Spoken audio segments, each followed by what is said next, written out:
Hi, this is the Chasing Points podcast. Apparently, I can't speak. Episode 168 of the Chasing Points podcast. We are back with a unfamiliar face.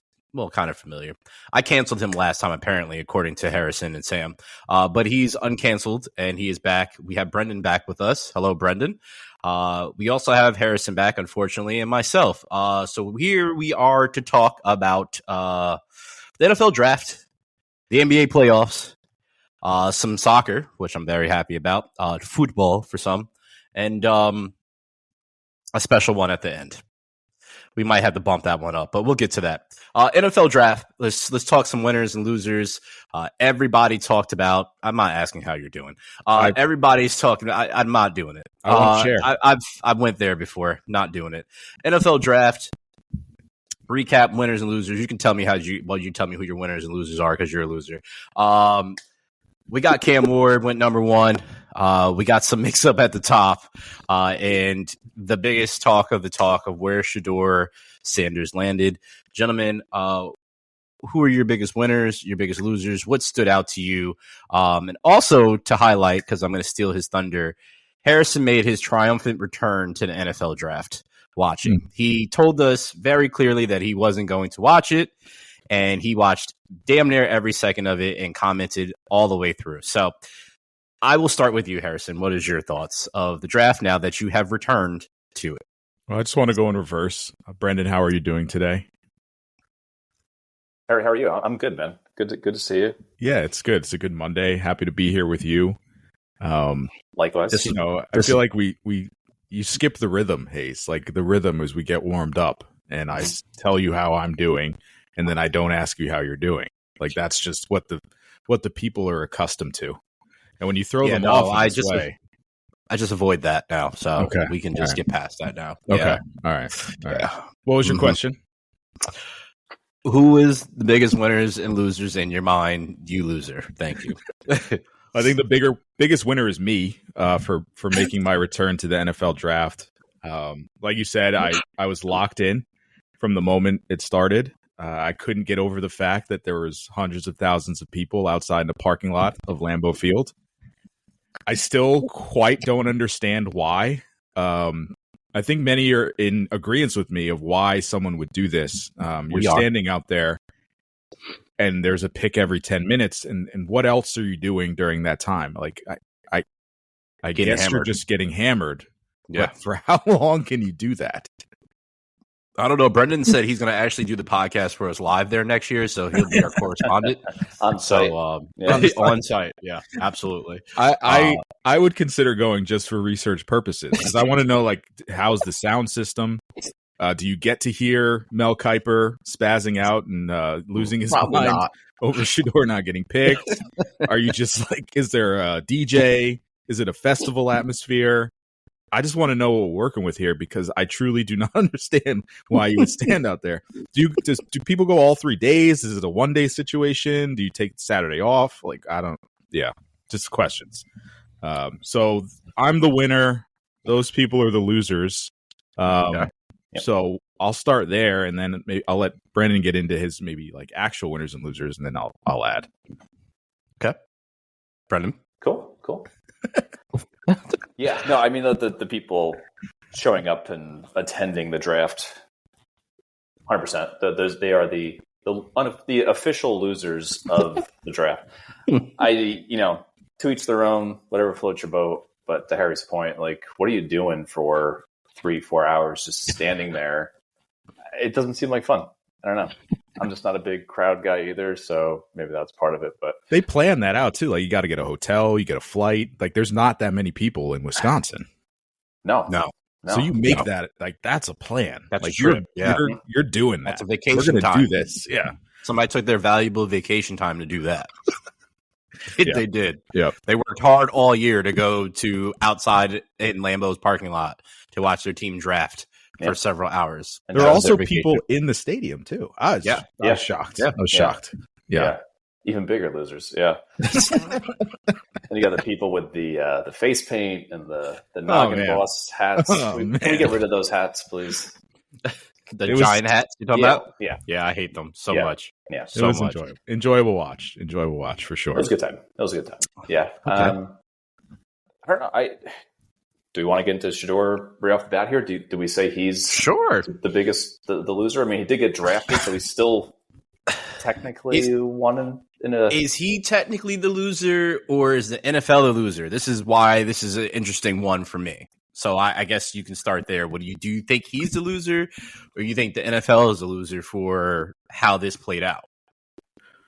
I think he went to the worst possible landing spot for me. Even though he was drafted, like at one point on Saturday, I'm like, he's probably better off getting undrafted, and then you can make your pick of who wants you. Mm-hmm. But obviously, it's a great achievement to get drafted, and I'm sure he's very proud, and he should be. He should be.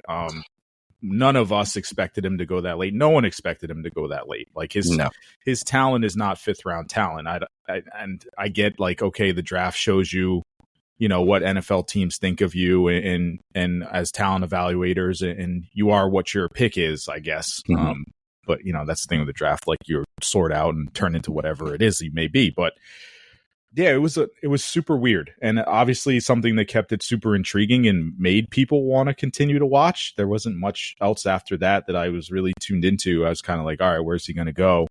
But to end up on the Browns and in that situation with 5 quarterbacks, 2 Super Bowl winning quarterbacks, and to have another quarterback picked the day before you, who I just don't. I get what the scouts, they could say what they want. Like, I'm not a scout, but Dylan Gabriel is not more talented than Shedeur Sanders. Like, that's just not it. Agreed. So, I guess obviously the tons of things come into play with, the Sanders family and all the background noise and how do you weigh talent versus, noise. So that all comes into play, which made it really interesting and intriguing.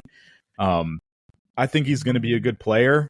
I think it's going to take a while now with what the situation he's in. Who's to say he's even on that roster come training camp time or after training camp time? So a lot to play out still, but I still think he does have a good amount of talent to be an NFL quarterback. So in this situation, I think the biggest loser out of this is the NFL. And the reason why is with all the projections, as we talked about, and I know they're just mere projections. As you guys know, I love to go on X and stare at the comments of trolls and how they talked and said, Shedeur is arrogant. This is what he got, and this is why the NFL showing him that he needs to humble himself. Oh, how we forget how Johnny Manziel and Baker Mayfield did the exact same thing, but Johnny Manziel was actually worse and still was drafted number 1.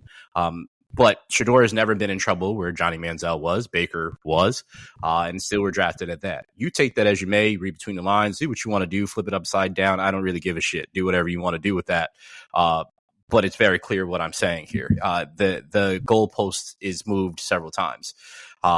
To hear it's to your point, Harrison, of the Deion Sanders and people, the whole Sanders family. I think that was also an issue. They tried to pull the Manning situation of we're going to choose where he goes. I think that had a major factor in that, that was the L for the Sanders family. I would also say the L for Shedeur would be that he openly had bad interviews. The rumor now that has come out is that apparently when he went and spoke to Dable, that they were really high on him, but he came very unprepared. That's his fault. Not playing in the Senior Bowl or practicing in certain things. That's another time for these teams to evaluate you, and he chose not to do that as well. So I think there is L's just all around in the situation. It's a L for the NFL, but it's also a W because it was entertainment, right? And entertainment sells. It kept everybody paying attention. People that normally wouldn't tweet me about or text me about football is like, what's going on with this Shedeur thing, right? Like, is he going to get drafted? Is he going undrafted? And made people that may just even be casual, just know what's going on, pay attention to this. So it's also a win for them in that aspect. I think all in all, Shedeur landed where he was supposed to land. The reason why I say that is the Browns openly said that they wanted him. They sat Travis Hunter down and they sat him down, and they were high on both of them. But what they did with that trade, it allowed them to get several pieces prior to and fill holes. Again, why you get Dylan Gabriel if you know you're trying to get Shedeur later on, and you could have got him at that pick at that point in time as well too. Still fell to them. I honestly think now, and I'm trying to figure out the Browns game plan, and I'm psychotic for trying to figure this out because nobody knows what the hell they're doing, right? So hear me out. This is me thinking logically for an unlogical team. Kenny Pickett is only there for a year. Joe Flacco is damn near a couch potato and pretty much is going to be done anytime, but still can play football somehow, some way. Who knows what's going on with Deshaun Watson, right? So you get Dylan Gabriel and you have Shedeur Sanders. One of them is potentially going to be your future starter, and one potentially can be your backup. Now, to Harrison's point, there's no way that 5 quarterbacks are going to make the roster. But Deshaun is going to be on the PUP, so he won't count as a roster spot. So technically, there's only one quarterback that they have to cut. So is it Flacco? Do they keep Kenny Pickett because they traded for him, and they do that way and get younger and go that way? I mean, the Browns aren't going anywhere anyway. Shout out to you, Myles Garrett, for signing for the money and knowing that you're never going to win a Super Bowl.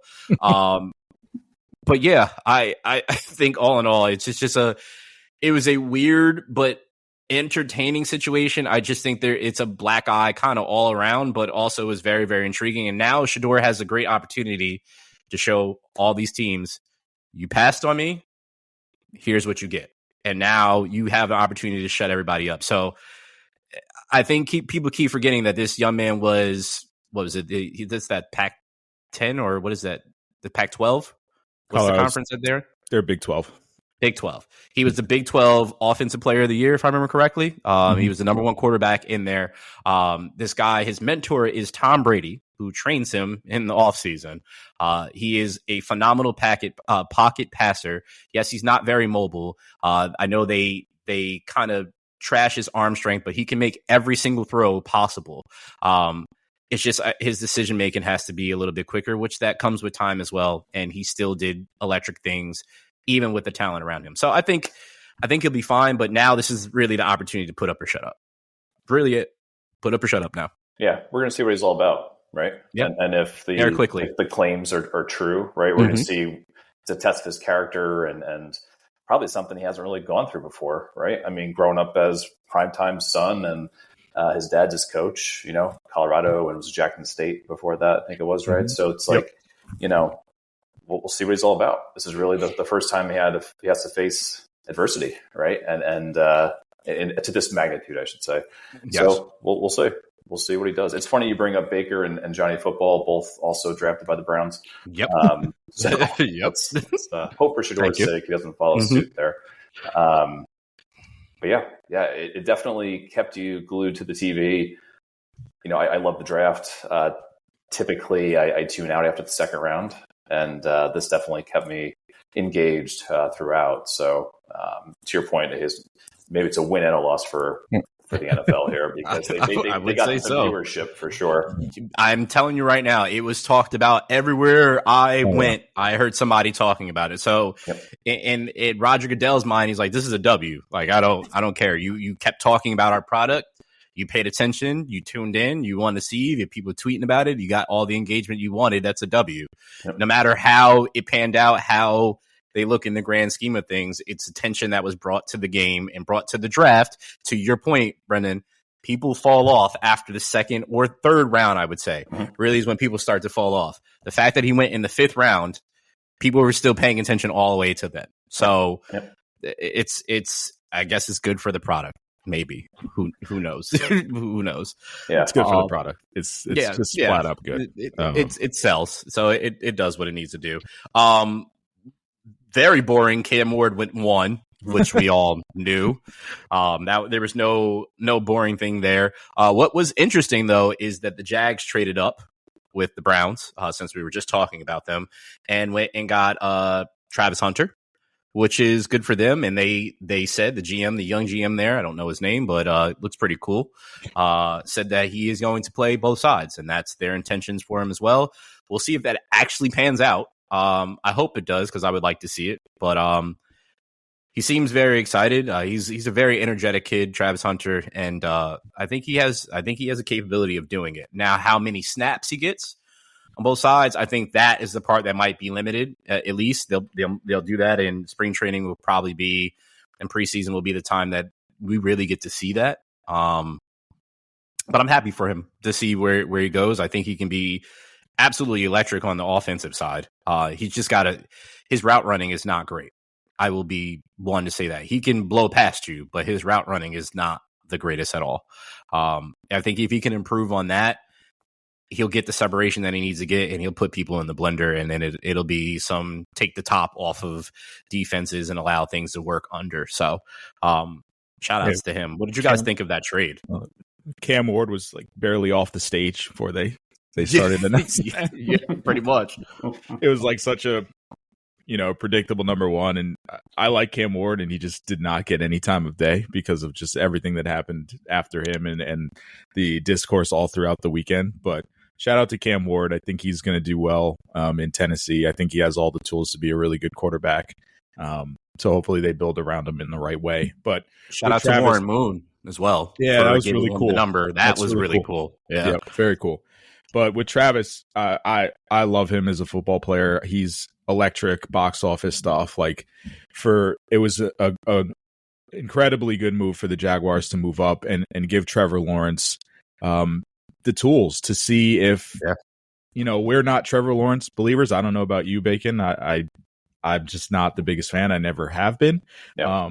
But you still have him under contract, and you still have to build around who they think is their quarterback. So to be able to give him the tools to succeed in a guy like Travis Hunter, I think that's a win for them. And then we're truly going to see, kind of what type of organization the Jaguars want to be in the next couple of years. They had a good successful run 2 years ago. Can they get back to that, especially in a division that's a little bit weaker? So love their draft. I love that trade especially, but they did pick up a lot of other good pieces as well. For sure. Yeah. It's kind of crazy to think about. I don't know why it just dawned on me now, but like in hindsight, it's obviously 2020, but the Browns technically could have had Bull, Shador, and Travis Hunter, right? If they just could have. Sure could have. Stay put. Could have. It's interesting. Could've. But interesting. Yeah, very interesting. Hey, Jags, right? New GM, making a statement here with that big move, and they're referring to Hunter as like the Ohtani, right, of football. Since he can play both sides of the ball. Yeah, we'll see. Definitely, it was definitely unexpected, put it that way. Yeah, for that deal to go down. What we also got to see, since you're all decked out in the damn gear, was your New York Football Giants draft extremely well, in my opinion. Yeah, I love it too. They had a phenomenal draft. So as a fan, probably one of the only Giants fans that I actually will talk to during the season. Wow, it's so kind. No, legit. I will talk to Brendan any day about his Giants because he's not a prick about it. And I'm just trying to be as most honest and direct about it. Anytime I talk to him about it, like, we just straightforward have real conversations. There's many other Giants fans that I cannot even remotely have a conversation with. You suck. Okay, you're watching my team beat your ass every year, but we suck. I got it. But Brendan, all that being said, I know you enjoyed certain parts of the draft. Did you enjoy the whole draft for your Giants? Was there anything that you didn't like? You did like? What did you champion? Tell me. I loved it, man. I think I said to you guys in our group chat while we were watching the draft, and it's undoubtedly the best draft they've had in probably 20 years. I actually went back and looked at all the various picks, and oh my gosh, it's I almost wish I didn't do this in preparation for the pod. In defense, it's like that for a lot of teams. Like the draft is hard. Yeah, it is for sure. you get one or two guys who make it and who stick on your roster for a few years, that's a success, right? So, yeah. But yeah, so I went back through all the previous drafts and relived that heartache. 2005, I think, was the last draft of this caliber. And the ironic thing there is they didn't even have a first-round pick that year because it was traded the year prior for Eli. But the 05 draft is really quick. Rattle off a couple names here. Corey Webster, great corner for the Giants, played 9 seasons, was a part of both Super Bowl winning teams. Justin Tuck, third-round pick there. Brandon Jacobs was also part of that draft. So that was really the last great draft the Giants had 20 years ago. So put that in context for people. That is the year the three of us graduated high school together, and this year is our 20-year anniversary. So, yeah, it's tough. It's been tough. 2 Super Bowls, so I'm happy that I got to live through that. Haze and I actually watched one together. I'm sure that was we did. It was a good time. But yeah, no, I love what they did. Obviously, Carter was the right pick. I was saying that to you guys leading up to the draft. If they took anyone but Abdul Carter, I think it would have been a mistake. He's arguably, the best player in the draft. Exactly. If not, he's definitely the top 2. Put it that way, right next to Hunter. Jackson Dart. I mean, I like that they stuck to their guns and went after the guy that they liked and that fit their system. More mobile. So, I know Dable's saying that he has traits and characteristics that like Josh Allen has. I'm not going that far and saying he's going to be anywhere remotely close to Josh Allen. Yeah, but, he's a lot smaller. Smaller. But at least he has the physical skills, right? That they're looking for. More mobility, has a big arm, etc. So love that they moved up and got him. I'll just jump in on Dart real quick, just because I've grown to really like him. I'm a USC fan, and he spent 1 year at USC his freshman year, and then transferred to Ole Miss. And he had that kind of pretty boy West Coast kind of quarterback stigma that doesn't normally pan out in the tough NFL. But I watched him a lot last year. Like I really did like watching him play, and he's tough as hell. Doesn't slide. So he needs to figure that out. He takes a lot of hits and tries to run dudes over. That's just not going to work. But I really loved his arm, his toughness, and his command of the offense that Lane Kiffin and Ole Miss are running.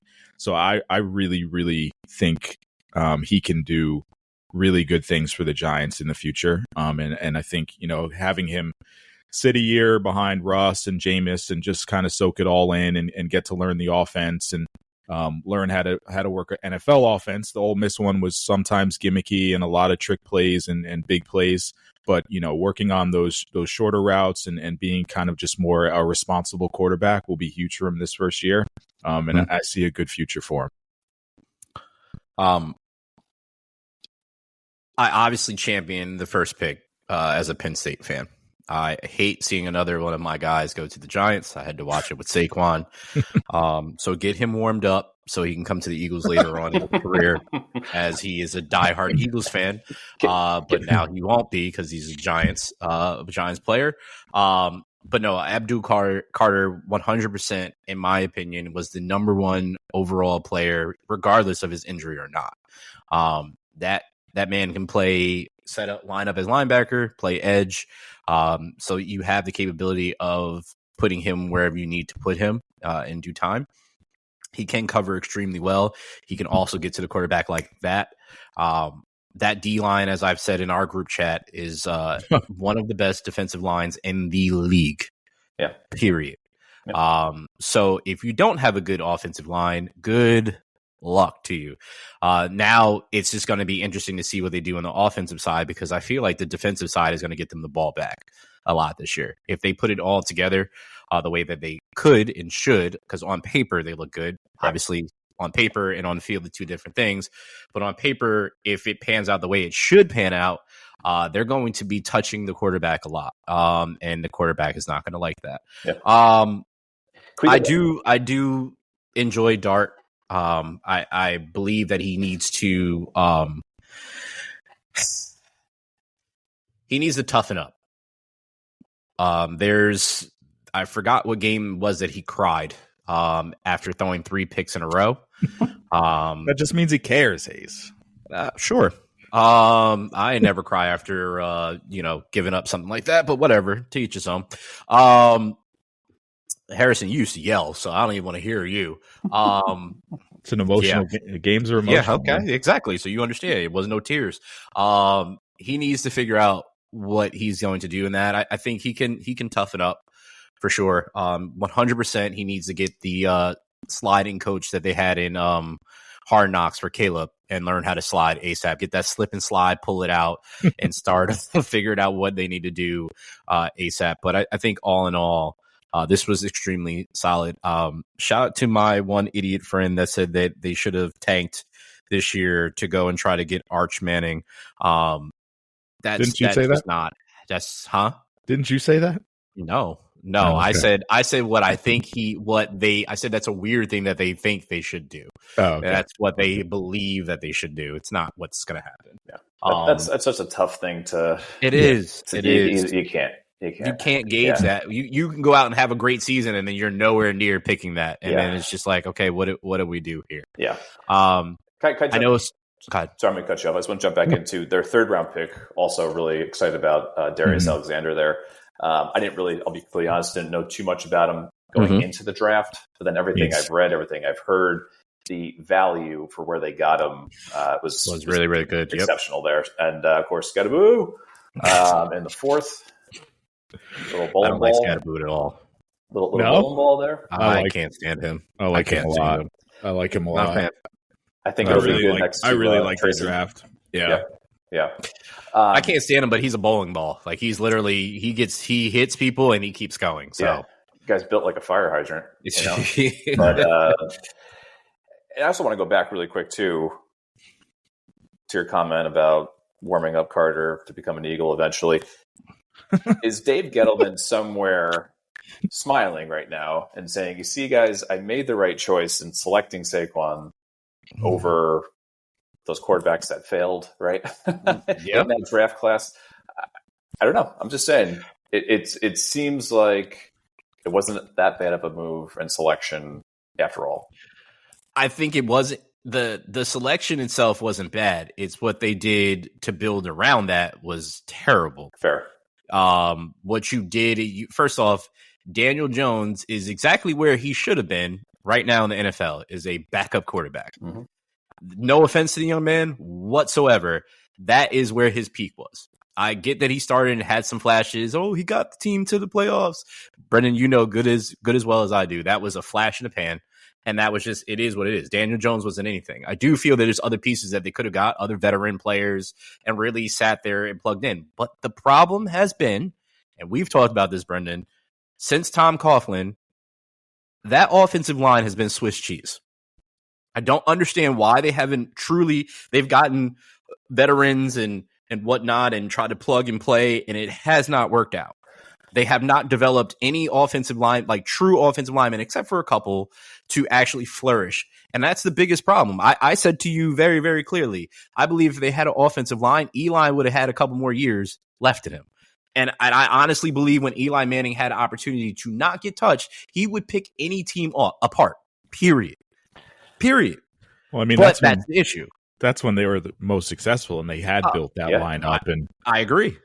But since then they haven't had a line, and that's been an issue. The argument is, as we know, and we've obviously already come to terms with it and are realistic about it, is, oh, Saquon, if you stay with the Giants, this blah, blah, blah. We know that's not true, because you have no other offensive players to take the attention off of Saquon. It's different for the Eagles when you have one of the better offensive lines and you have all these weapons around. They had Daniel Jones and Saquon Barkley. It's hard as hell for them to do anything. You got rid of Odell, who was whatever he was at that point in time.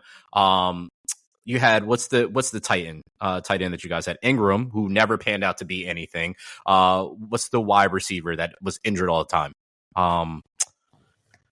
Slipping my mind. Odell? No, I already said him. The other wide receiver, I can't forget his name. Anyway, I can't remember his name. It's like a seesaw, man. It's like, you focus on all of this offensive talent, but then you lose what really makes the offensive talent great, and that's the offensive line. So it's hard. It's hard to balance both at the same time. And we're obviously critical of the Giants, letting go of Saquon, but it was more so about the frustration with the moves that preceded all of that and led up to that point, and not just that move itself. So absolutely, 100%.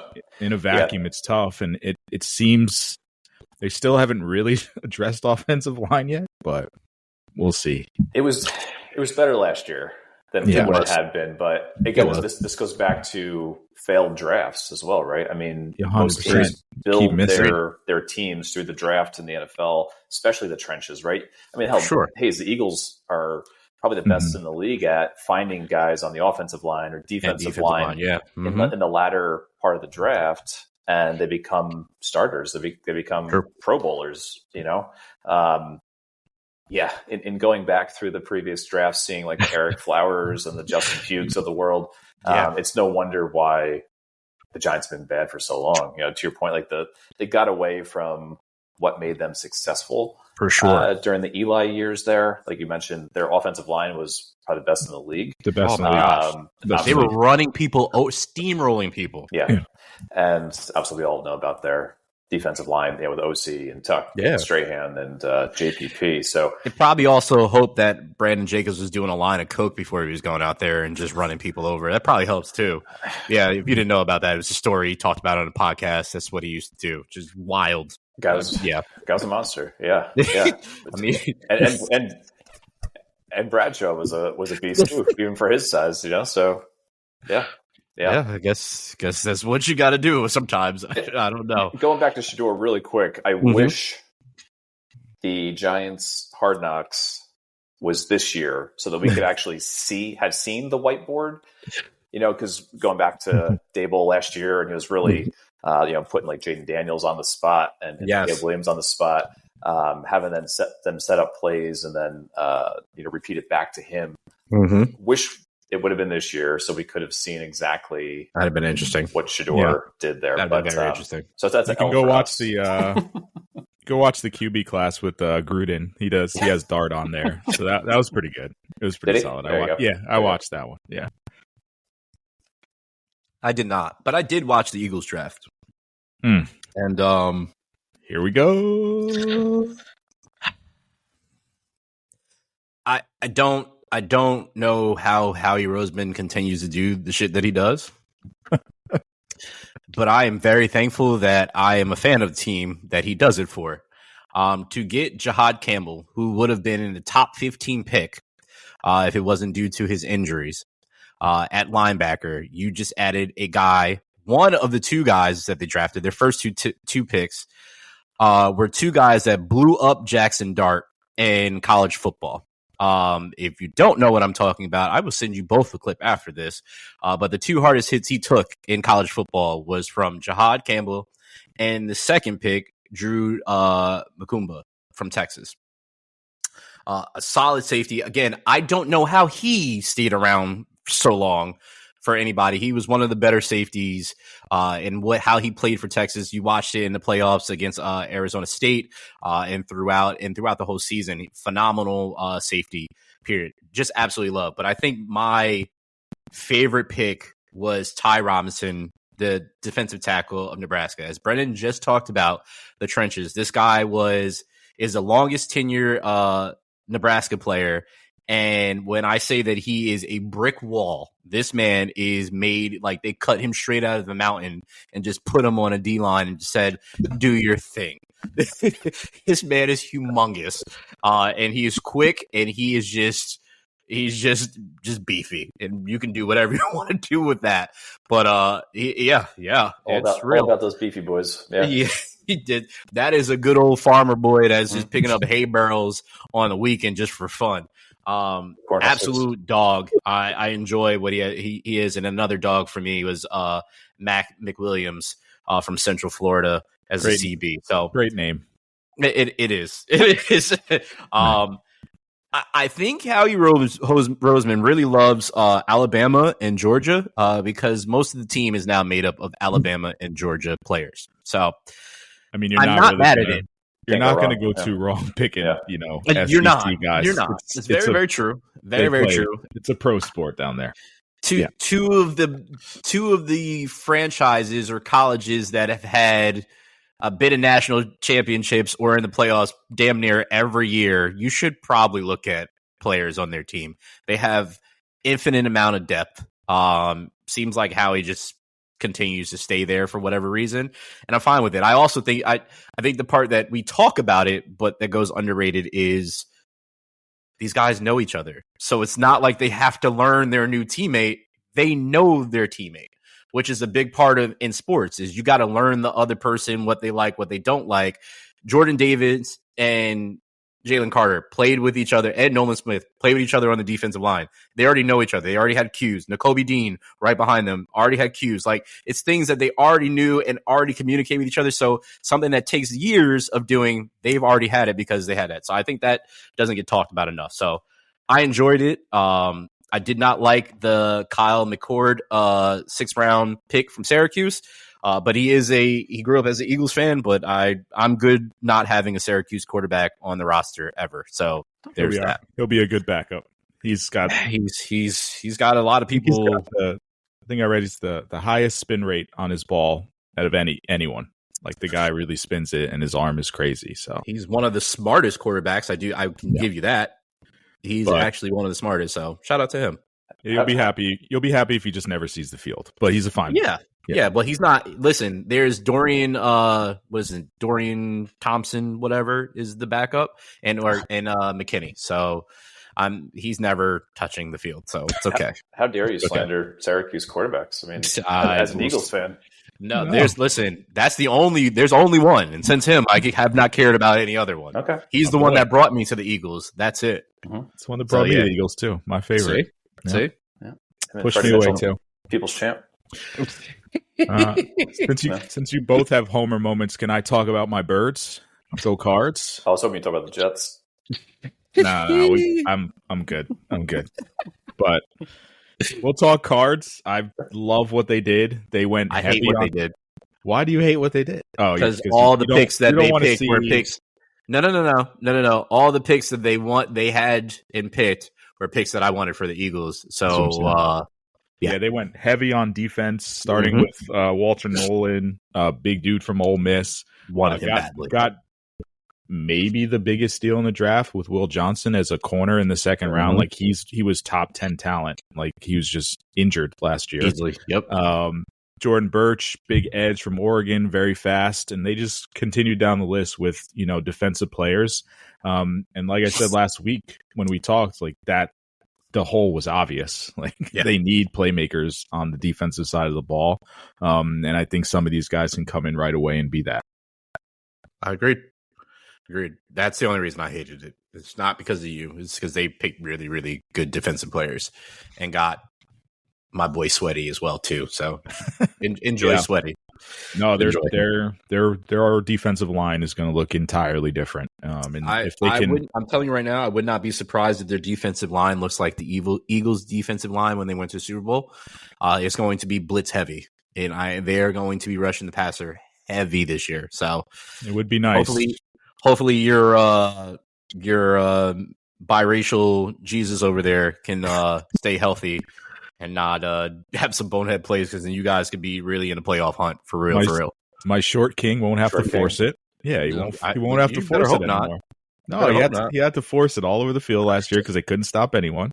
So he gets to just chill out, just be a game manager. Get Marvin Harrison the ball a few times.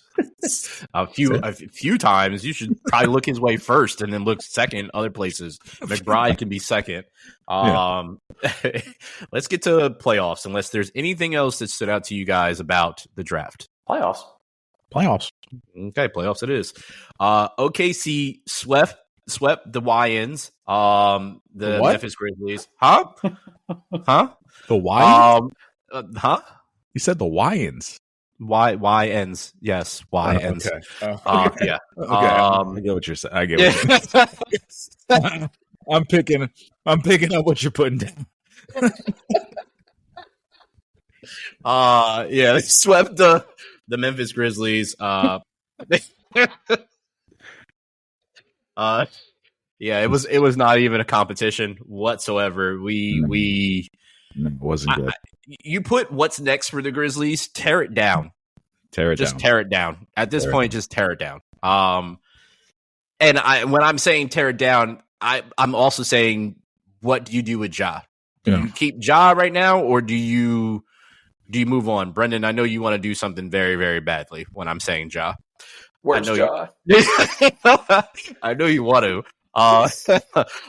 Yeah, I think you tear it down and you see what you can potentially get for Ja and maybe start over, or you start building fresh around him. I don't know, compared to what Ja was when he came in the league and where he is now. I don't know where he's trending to. I really don't. I think he still is extremely athletic, super athletic. But I don't know if he's a guy that you build around. I don't feel it.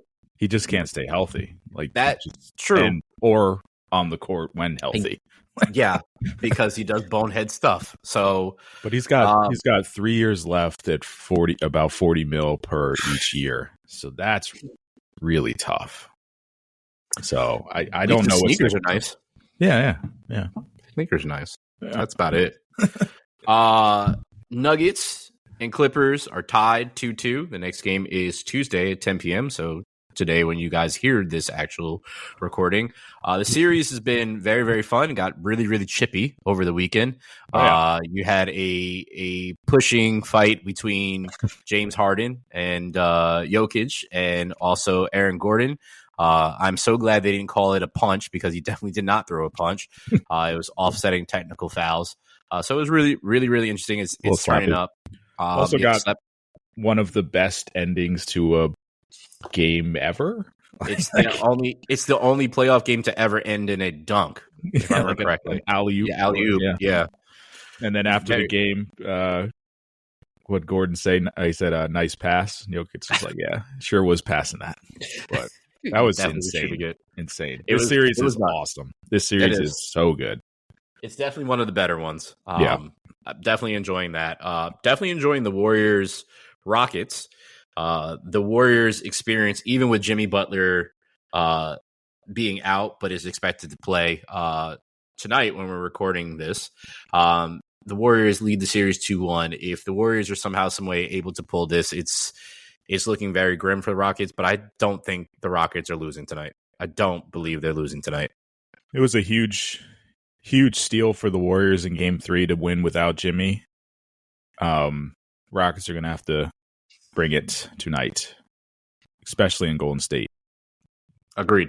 Because that it's definitely going to be shaken in the Oracle for sure. And Ant-Man out here punking 40-year-old LeBron James on the court. Yes. They are leading the series 3-1. Harrison knows what I'm talking about. It was true. My man's I wish I was lying just to do this to troll LeBron. I'm not. He literally was punking him. They're leading the series 3-1. The problem that I see here is the Lakers lack height. Harrison, you mentioned this over and over again, and you highlighted this and said that is a big problem, and it's rearing its ugly head at this point in time. Also, the fact that JJ Redick took a huge gamble and is the first time a coach has ever played 5 players for a whole half in the playoffs, and every minute, and one of them's 40. Half. Yeah.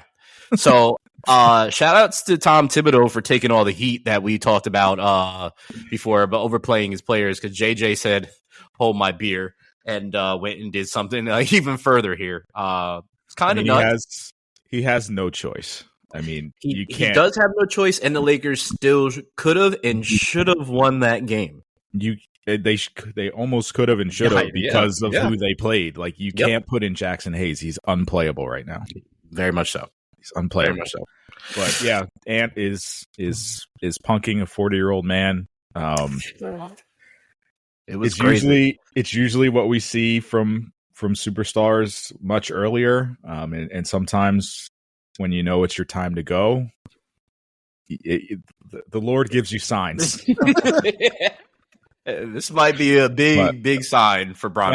And LeBron's even said it, like he's like, I'm going to continue to do this until someone comes along and shows me that, you know, I can't anymore. Mm-hmm. And I don't know if that's this moment right now, but Ant he's different.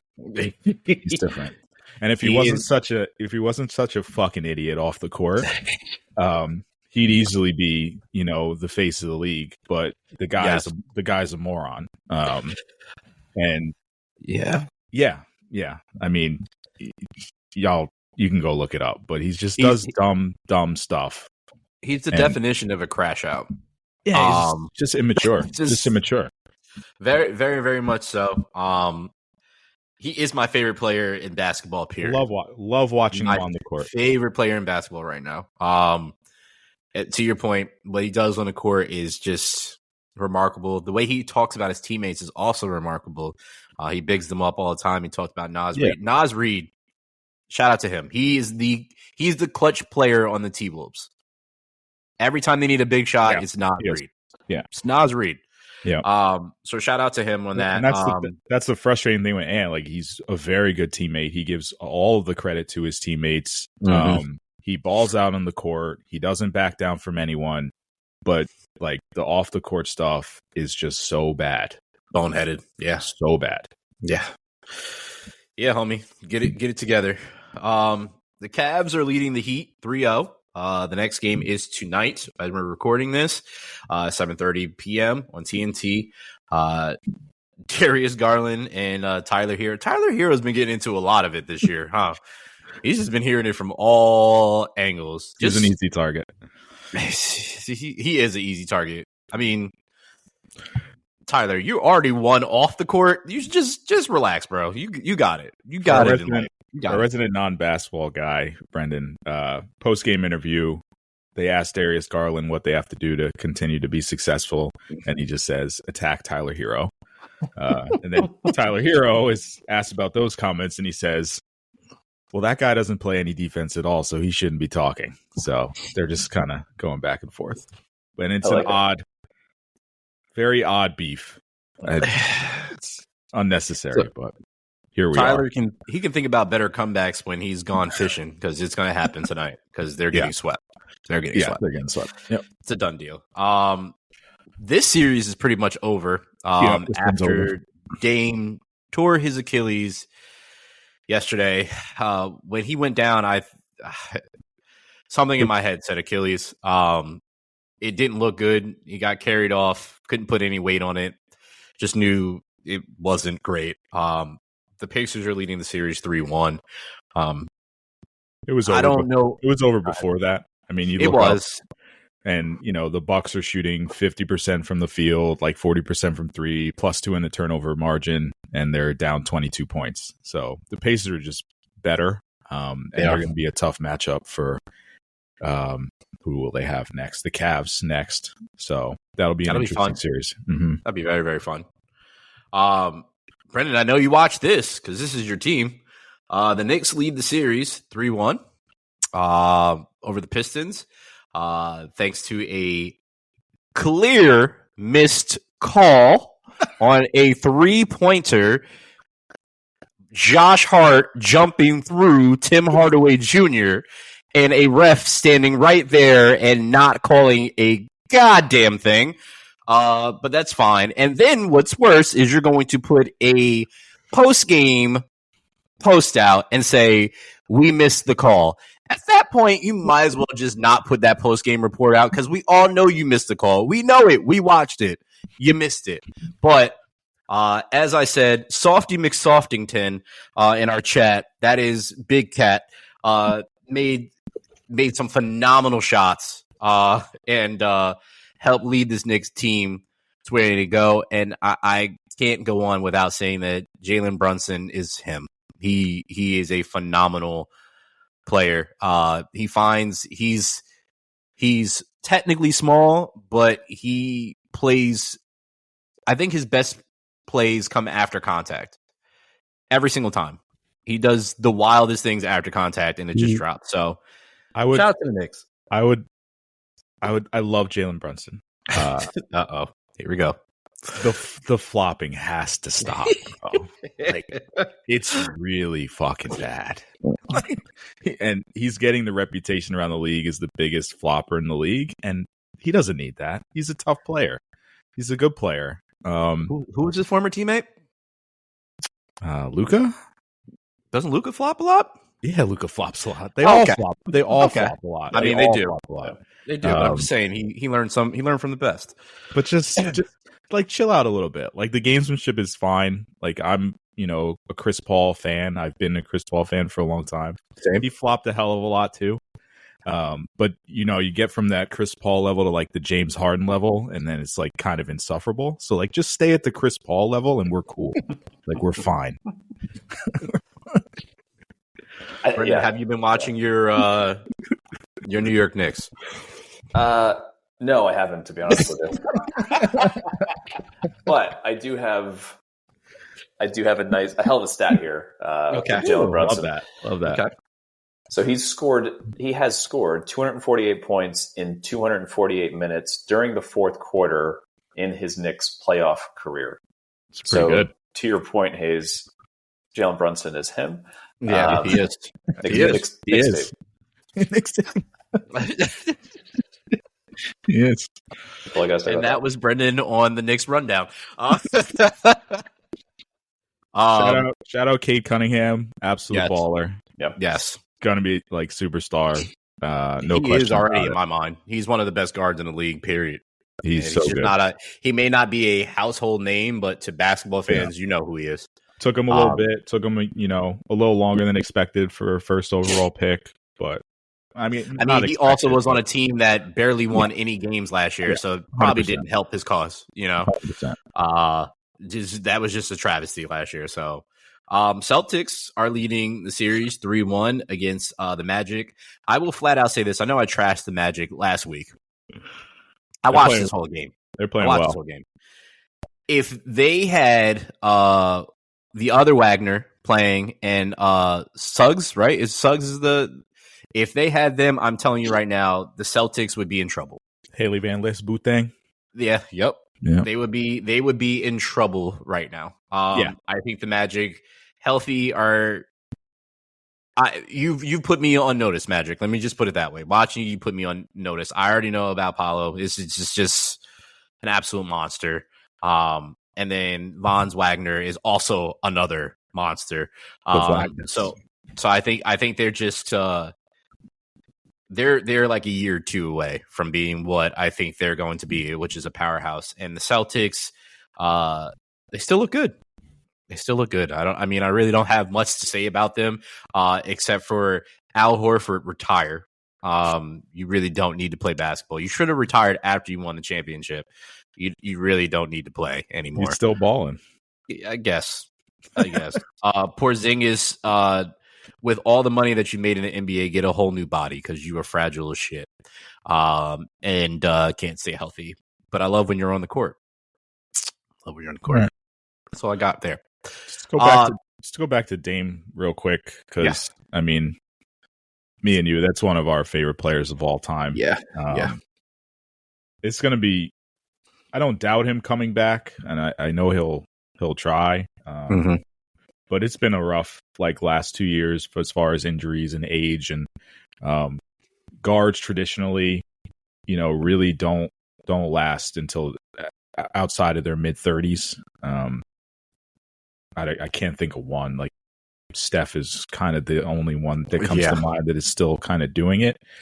So I would love to see him come back and try. But it is definitely sad that, we have so many memories of Dame over the years, especially with the Trailblazers and, beating the Rockets and the Thunder and all those game-winning moments.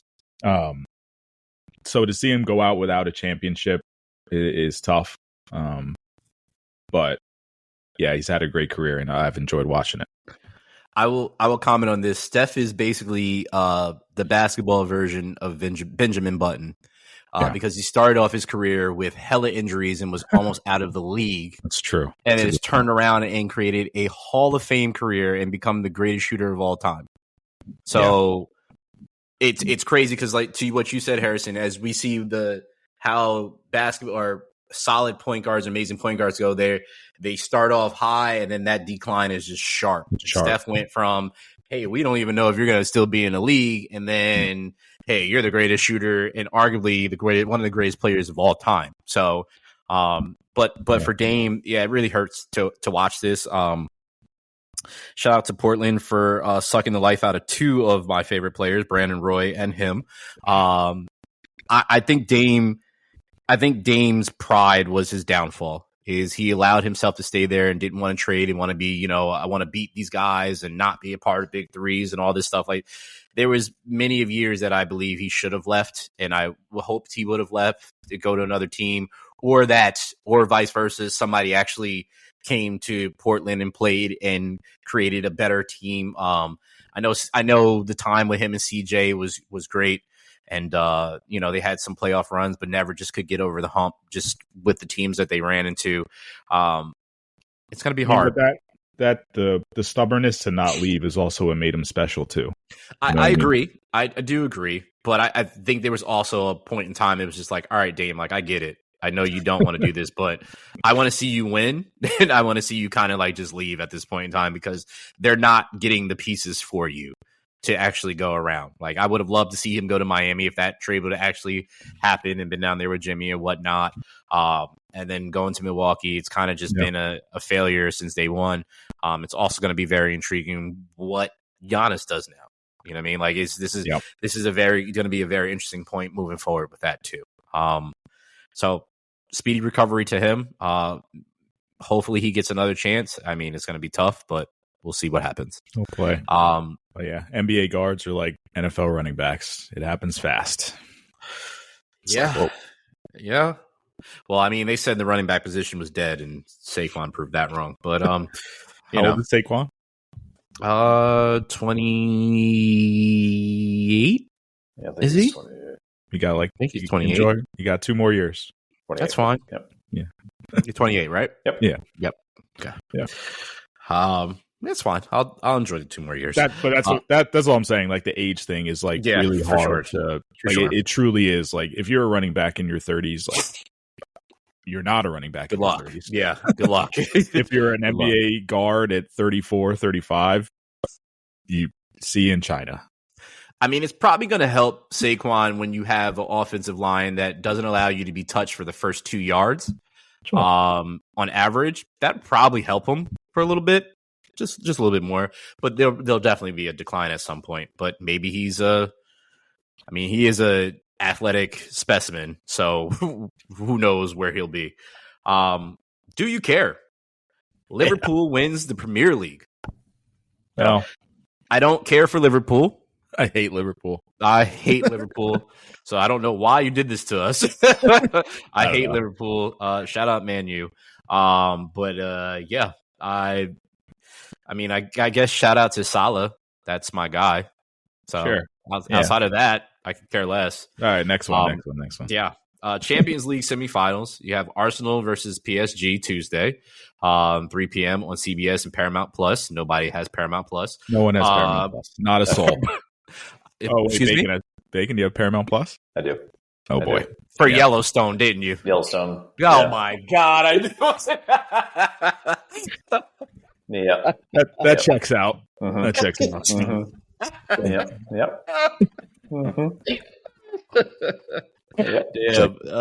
Do I know my friend or do I know my friend? Barcelona versus Interpol Wednesday, 3 p.m. CBS Paramount. That's fun. Brendan and Harrison, because you both love hockey. Mm-hmm. Stanley Cup playoffs. I haven't watched a lick of it, so do either of you care what's going on in the Stanley Cup playoffs? Yes. Somewhat. The series is great. Yeah. I'm not a big.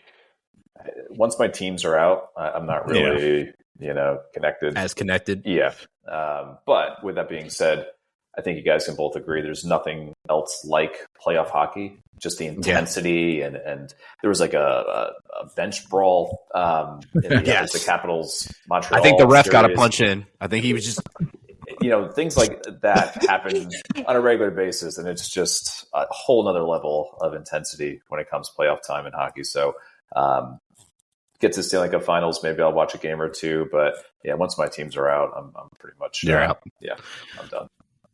I'm with Bacon on that one. It's like usually, I mean, last couple of years we've been, I guess, lucky to have the Rangers in there. Yeah. It's like appointment television every other day. Yeah. And it's like, all right, I'm definitely going to watch the Rangers, and then therefore you get kind of the transitive property of knowing everything else that is going on because of, all the intermission, shows and all that. But the series has been awesome. There's a lot of them tied at 2-2. I have watched a good amount of Montreal and the Caps because I love Ovi. And that series has been awesome. But the West Coast ones, I never do truly really watch. So, but, as it gets further and further, the longer Ovechkin's in it, the longer it'll keep me watching. Yep. Fair. I don't care. But shout out to the man that's on this podcast that taught me hockey, Brendan. So you gotta get you a white friend that teaches you hockey. Yep. I feel the same way. I feel the same way. I don't really watch regular season at all. Hockey's not my go-to sport, but ever really like getting introduced and learning the game from Brendan. Like I watch the Rangers when they're definitely in the playoffs. That's when I pick up, and I watch throughout the year, like see where their standings are. And I watched, and I saw they weren't going to make it this year, and I was just like, all right, well, I don't really care about hockey at this point. Yeah. I think football and basketball are the only two sports I think I still watch when it's playoffs if my team's not in it. It's definitely football because it's just always intriguing to me to see what happens. Basketball, it's like hit or miss. Like if I always have somebody that I like, so I end up watching something. So yeah, I'll take that. Now let's get off that because we got something that Harrison decided to do this since it is the talk of the town. I did the rundown, so he did. So this has been going viral this weekend. Brendan had no idea. I just know because I live on X. 100 men versus one gorilla. Mm-hmm. So this is a do you care? But more so, let's not say it's a do you care. Do you believe 100 men can take down one gorilla, or can one gorilla take down 100 men? I got some questions first. Fire away. Some clarifying questions. Yeah. Now, by takedown, so are the 100 men wrestling this gorilla into unaliving him? Oh, they're going to kill him. Okay. Unaliving him. Yeah. Right. Yes. Yeah. I think we're talking murder. Yes. Okay. All right. Are we talking about your average, 100 men? Whatever alpha men in bodybuilders, UFC fighters, just 100 men can be whatever choice, hand-to-hand combat with a gorilla. No weapons. No weapons. Fists. Just hands and feet. Hands and feet.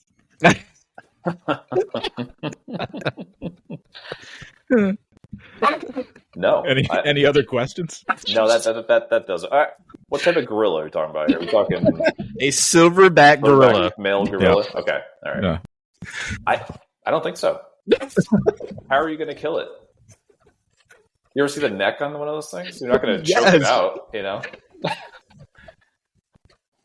It's just not going to happen. I think there has to be a clear, defined strategy.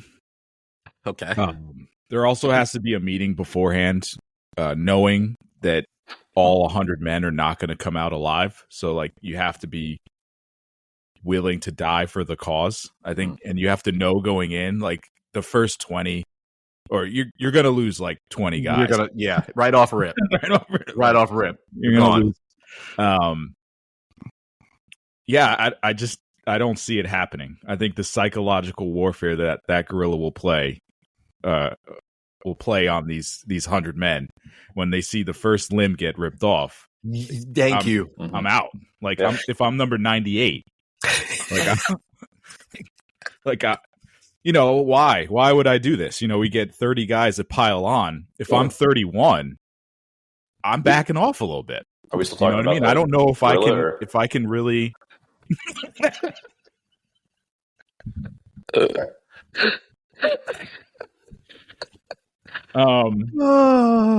Yeah. So I will also say no. I think 100 men are going down. Yeah, talking about it's pretty. The limb part is the part that I thought about the most. I thought about this silverback gorilla is going to rip somebody's arm off. Yeah. It is going to beat the piss out of the next 20 people with one man's arm. Just pow. Yeah. First off, what is their average speed that they can get up to on land? Like, can somebody look that up while we're doing this? Because I know it's some crazy stuff. Speed. For speed, the gorilla's top speed runs about 23 miles per hour. 23 miles per hour on a thing that's what, like 500 pounds of sheer muscle? Yeah. We're yeah. Moving. If I'm the person, you know how like in movies, like let's just think like in like Greek mythology, like the Spartans, like you see everybody like run and they try to like they meet in the middle and they're like just running down the hill. The people that are in the back, as you said, they're gonna see them run and they're gonna see them get tore up and they're gonna run back the opposite way. There's gonna be a conversation, as you said, they're all gonna talk. Mm-hmm. But speaking about it and then actually seeing somebody get ripped from limb to limb, I'm out. I'm out. Yeah, I'm out. No, I don't care if we have a conversation. I'll be like, if somehow, some way, this was like a Squid Games type situation, and I had no choice, and I'm there, and I see a bunch of people run, I'm gonna take my chances in the back with whatever else is gonna happen back that way. I'm good. I'm gonna need a Mr. Beast YouTube video on this. I don't know. There needs to be like somebody needs to create a simulator of this. Somebody needs to get like an AI or like a simulator that is like something that plays as the gorilla and then like 100 men and just take the top, I guess, MMA fighters and bodybuilders or Marines or something like that and just put them all there. Like they're going to get their licks, but someone has done this already. That I figured somebody did. I need to watch this because I know it didn't go well. I know. Oh God. I know it didn't go well. I have no words. Please send that to us so we can. Someone also asked ChatGPT. We can probably end with this. In a straight up fight, 100 men would almost certainly win, but it would depend heavily on the conditions. If they are unarmed and uncoordinated, they would not win. If men were organized, even without weapons, they could probably take the gorilla down by swarming it, using their sheer numbers to pin it and eventually kill it. So 1-on-1, gorilla wins easily. 100-on-1, chaotic. Gorilla still maims dozens, but eventually loses. 100-on-1, organized. Gorilla goes down fast, probably without killing too many. So that's what ChatGPT says. I just don't know how you would kill it with your bare with your hand. You know what I mean? Like you're not. You think you're gonna choke it out? No. It ain't gonna work. Quick stats here for you guys. We are a sports podcast. Exactly. Data-driven analysis here. Typical silverback weighs 430 pounds, stands 5 feet tall, can lift over 1,700 pounds of dead weight. Yeah. What are you doing? I'm not saying it. Yeah, what are you doing with that? Yeah, I'll send you the simulation. Please do. Yeah. Please do. On that note, folks, go watch a simulation of 100 men try to take down one silverback gorilla and report back here because we would love to hear what you think. Brendan, thank you for coming back. Harrison, thank you for nothing. And this has been another episode of the Chasing Points podcast, episode 168. We will be back next week. We talk more sports, probably some more baseball or something like that. The Yankees are kind of doing their thing, and then you got Mike Trout, and then you got this other guy that just keeps hitting home runs, and it's just things happening. So you can listen to us on all major DSPs, and tell your friends, friend, and your friend about it. On that note, we love y'all. Bye.